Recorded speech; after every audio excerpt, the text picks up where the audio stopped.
Proper ventilation is an essential component of any roofing system.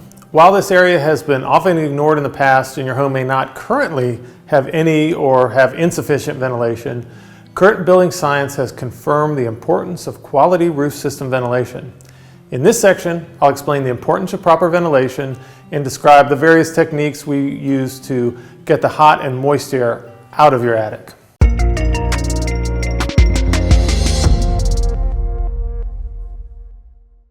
While I'll be talking mostly about attic spaces in this section, I want to clarify that what we're really looking for is a properly ventilated roof deck.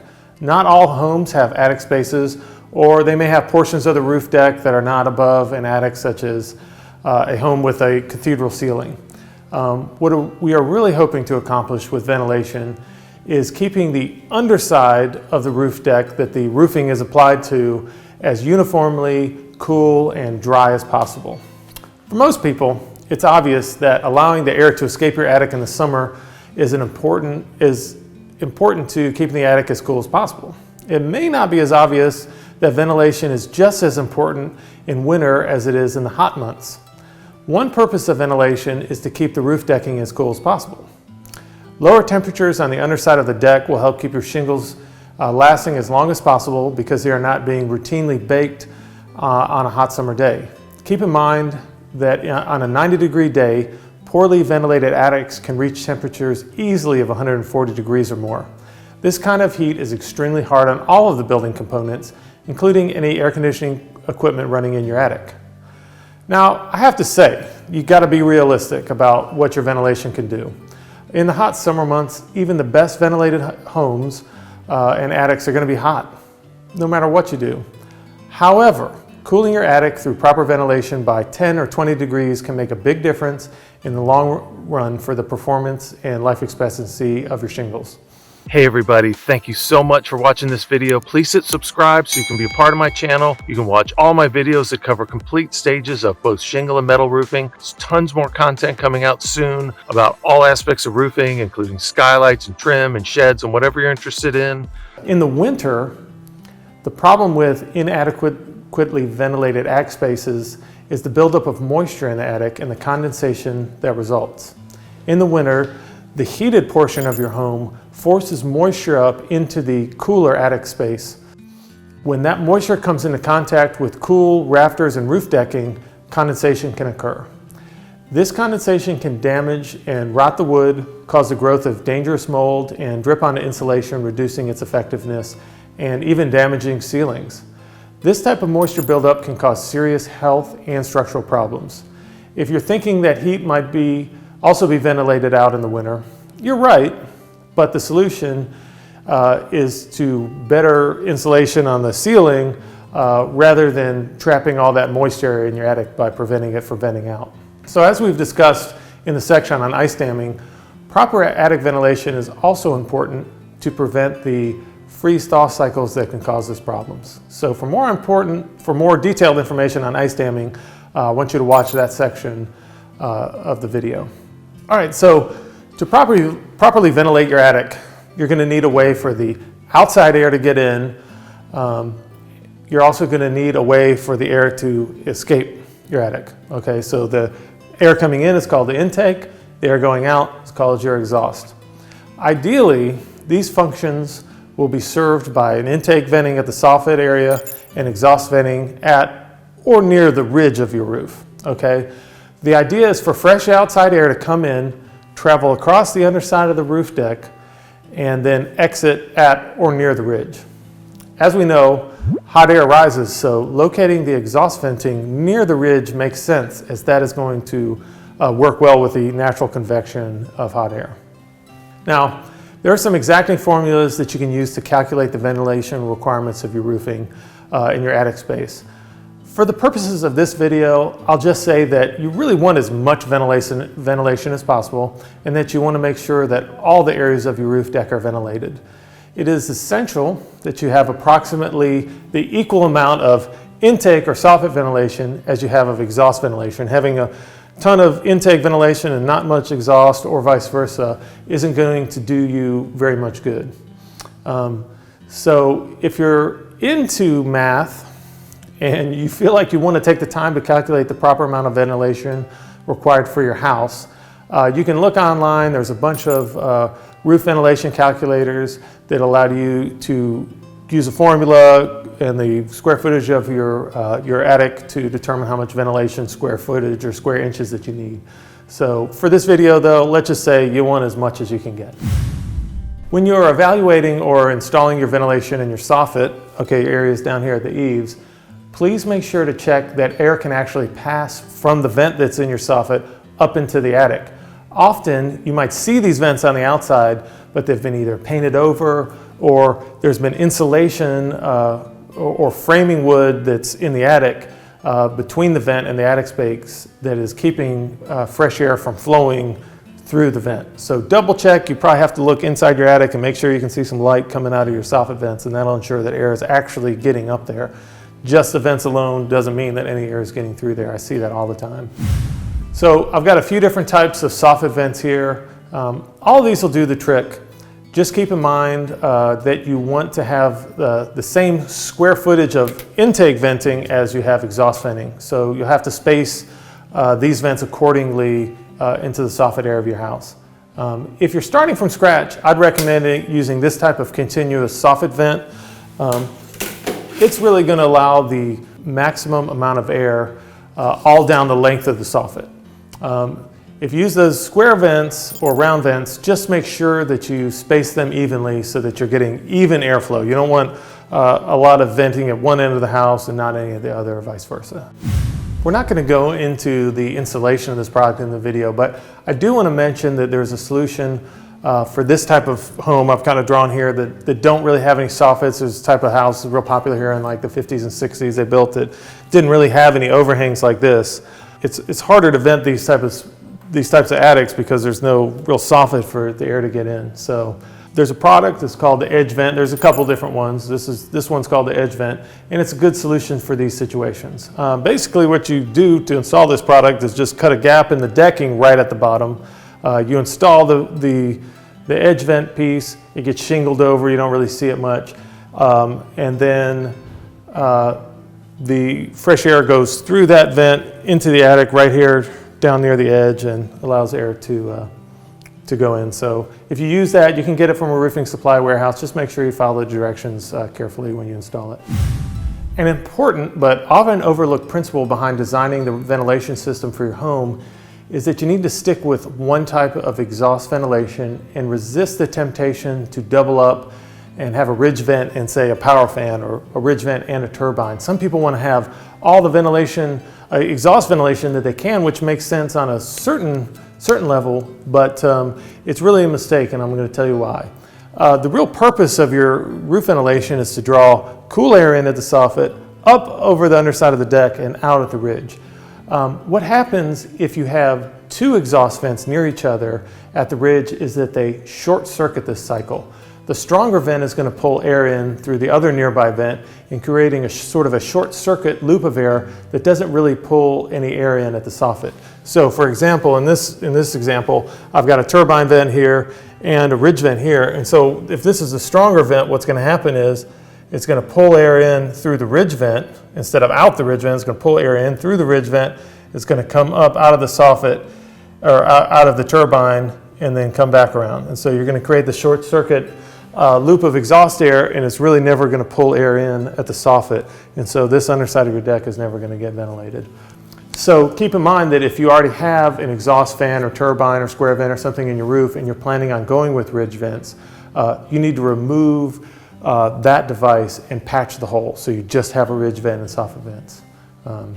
So similarly, many homes have vents in the attic at the gable end. So you might have like a little, a lot of houses have like a little round vent or something like this in the soffit. It's a nice architectural feature, but it's been shown that these vents do a very ineffective job of ventilating your attic. That's mostly an architectural detail. So if you have one of these, to prevent this short circuit of air, what you want to do is go inside the attic and just cover that hole up with a piece of plastic from the inside. You don't have to take it off the house, but cover it up from the inside with a piece of plastic to prevent the short circuit cycle that I talked about.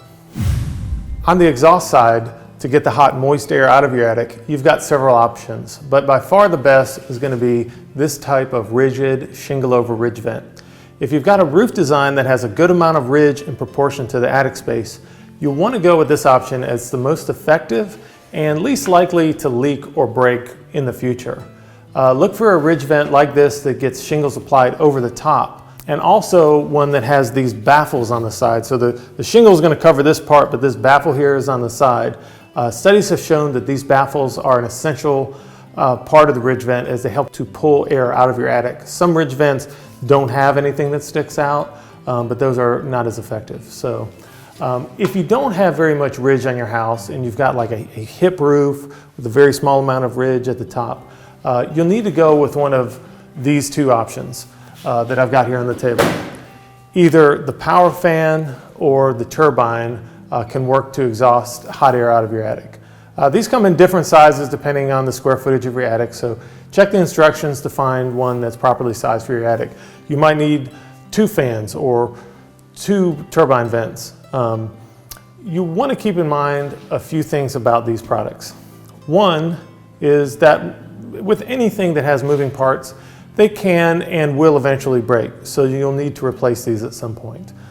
Also, turbine vents only work well if there's attic wind to keep them moving. So if you notice that your turbines never turn, they're either broken or there's not enough wind to keep them moving, and they really aren't doing much to ventilate your attic.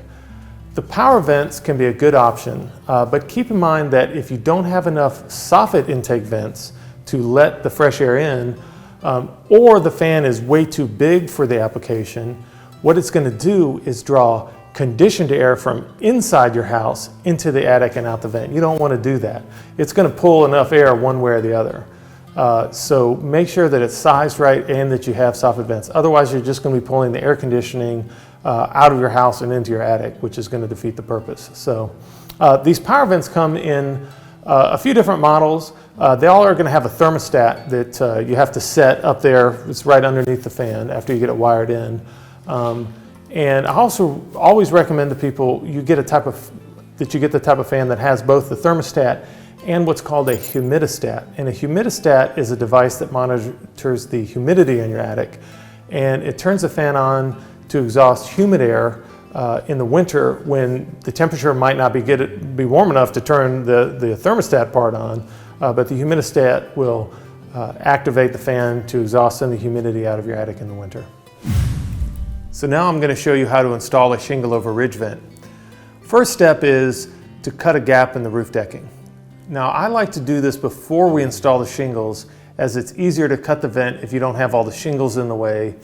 And this also keeps all the sawdust off the shingles. That might not seem like a big problem, but especially in hot weather, the sawdust can stick to the shingles and be hard to sweep off. So if you do cut it and you get some of the sawdust on the shingles, go ahead and sweep and blow it off immediately, because after a couple hours or after you've walked on it, really works the sawdust into the shingles, and it just ends up looking bad because it's really hard to get off the coarse texture. So when you cut your vent, you want to end up with a gap that's approximately 1.5 inches at the ridge when you're all finished. Most roofs are framed with a center ridge board that the rafters are attached to. So usually it's going to be like a 2x10 or something like that right in the middle. If this is the case, make sure your gap to either side is at least 3/4 of an inch to make that total 1.5 inches of total gap. So you've got the ridge board, and you got to make the gap on the side of the ridge board. And when you cut it, you'll be able to see if there's a 3/4 of an inch gap or an inch gap for air to flow past that ridge board. If there's no ridge board, like we have here on this model, and that's usually with a truss type roof, just measure 3/4 of an inch down on each side.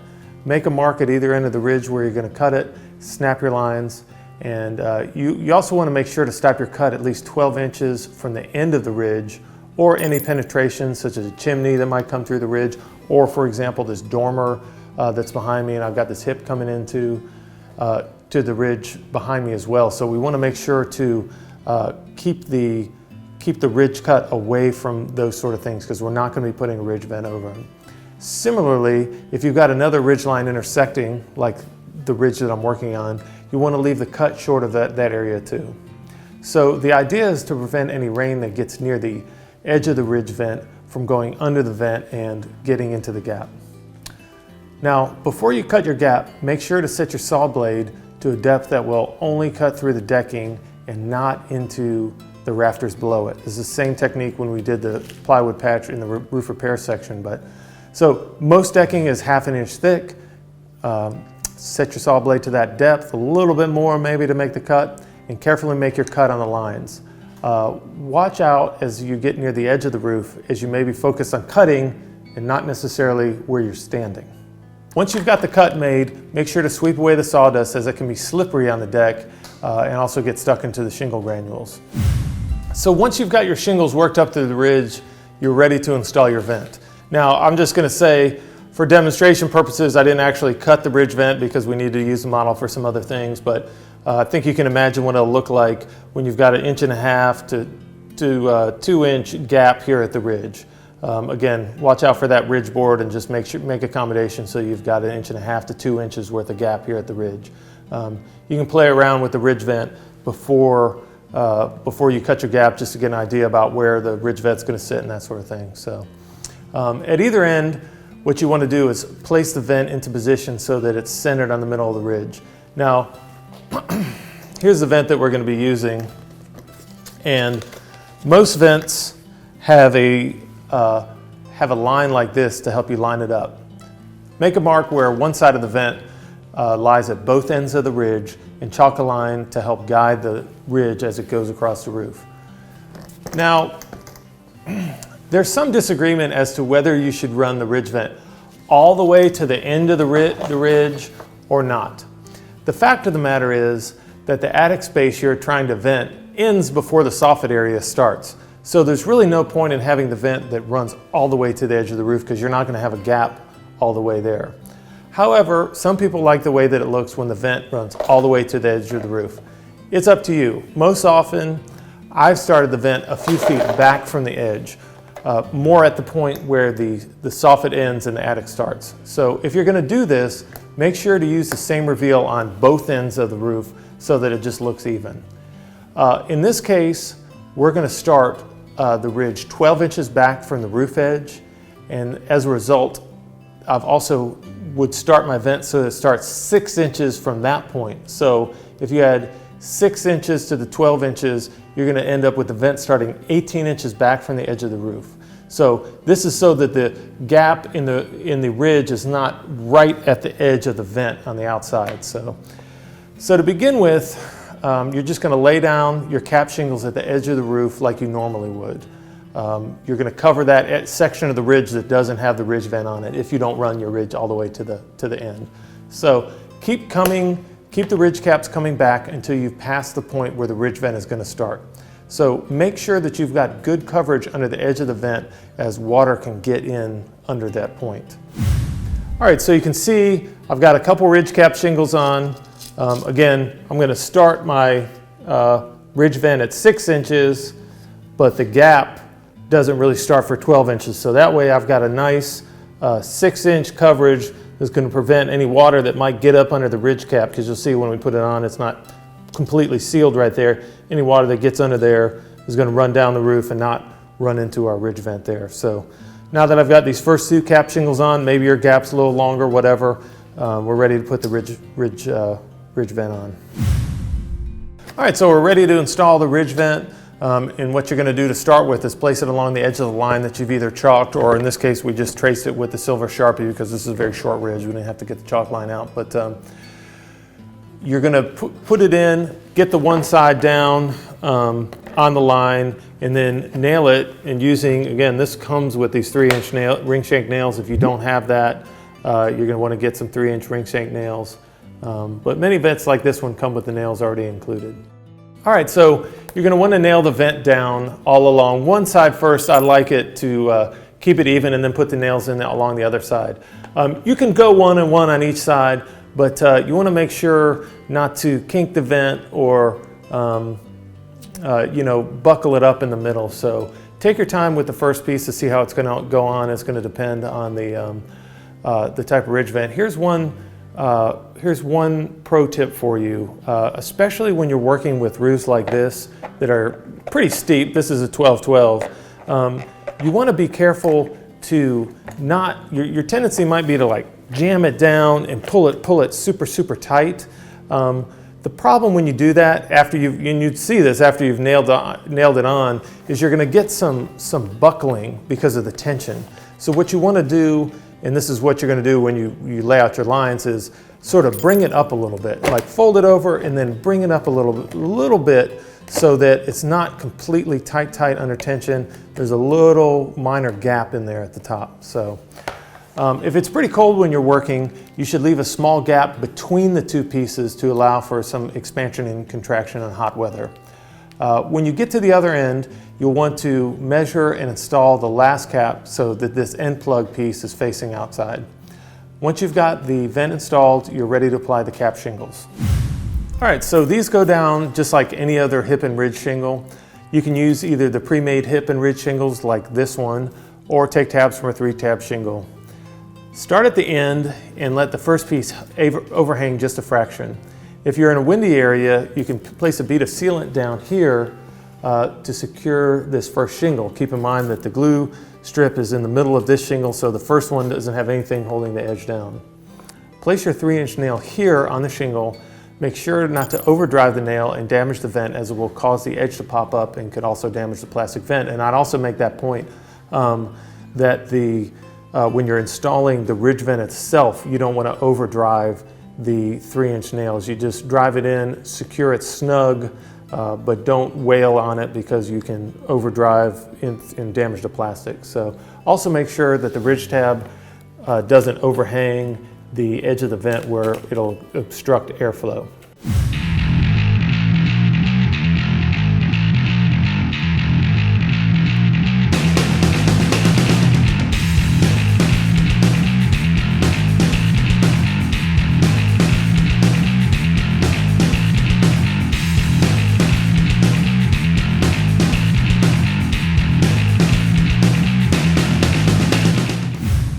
So depending on your preference and where the ridge vent is and how visible it will be, you can either run the shingles all the way down from one end and just reverse the last shingle or two and cap it off, and I'm going to show you how to do that in a second.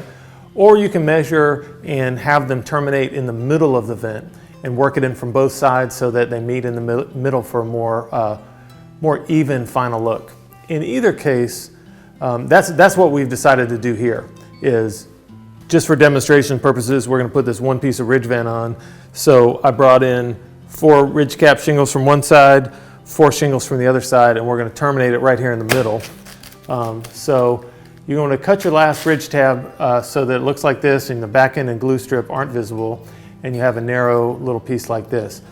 You want to place it so that it covers both ridge caps and glue strips and nail it through the top here. Put a liberal amount of sealant on top of the nail heads to finish it off. So invariably you're going to need a random length of ridge cap, so I just cut this piece off, and I just want to make the point that you always want this part on the end so you can work your way down the roof, and when you're ready to cut it off, trim it and then flip this part so that the closed end is facing out and not inward, because if you let this end open, then there'll be a lot more area for rain, snow, or bugs or something like that to get in this end. So cut it off, turn it around so that this end goes over the roof.